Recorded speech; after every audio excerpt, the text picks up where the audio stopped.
If you look at a Savile Row frame, you can see that it's like a piece of jewelry. It's carefully handcrafted. There are over 130 processes it goes through before the end consumer actually gets their hands on it.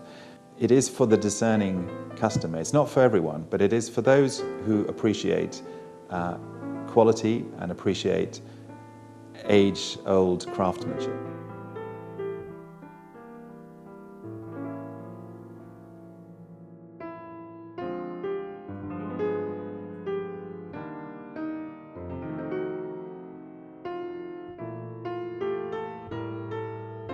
The greatest change to the company occurred with the formation of the national health after the Second World War. In 1947, they decided to give eyewear free to those who needed it. 40 years later, they changed that plan, and eyewear had to then be purchased by everyone apart from the very poorest and children. So for the factory, it meant that during the boom 40 years, although margins were very low, they managed to produce huge quantities of glasses, and that is why you will still today find some of our frames on eBay and in antique shops, etc., because so many were produced during that time. After that, the factory really went into decline because it's difficult to go from producing 1.5 million frames to producing, say, 10 or 15,000.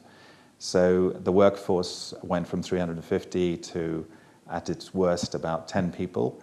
And today we're up at 16, which is where we are hoping to be able to continue producing at a sustainable level, which at the moment is about 20,000 frames.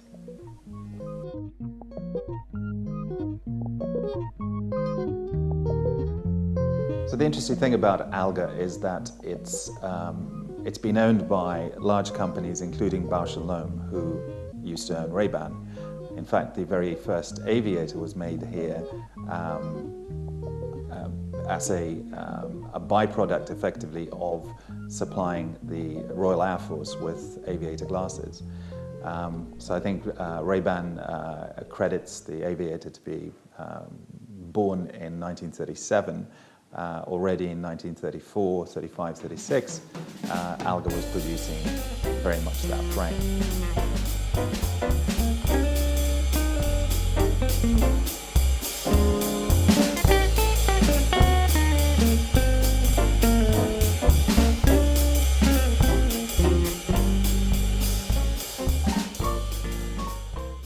We have many designs that date back to the late 1800s, early 1900s.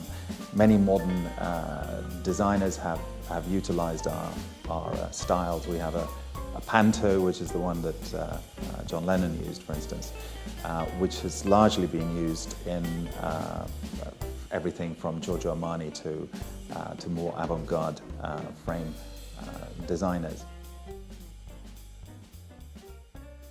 We tend not to redesign totally a frame. What we will do is we'll change the slight details, like we'll add leather or we'll add specific colors that haven't been used before. But as the whole fundamental reason for this collection's existence lies in the use of gold. In fact, it's rolled gold. Rolled gold was developed by the jewelry industry in the 1800s. And it was a way to add longevity to both jewelry and to frames. If you use 24-karat gold, it's a very, very soft material. And anyone who's used a ring with 24-karat gold will know that eventually it'll wear out and the ring will just fall off. The same is the case with glasses. And so this was a very innovative way to manufacture glasses when they first came up with this idea. We are the only factory in the world today to produce eyewear in this fashion. The interesting thing is, though, that we have constant calls from different parts of the world, from people seeking out the frames, So this is kind of a gem that people in the know about, and they do spend a lot of time and effort seeking out the frames.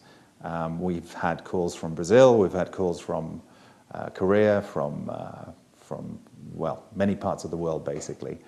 In 1 week I think we had about 8 different countries calling in, individuals calling in, wanting the frames. I personally believe that they are really a piece of art.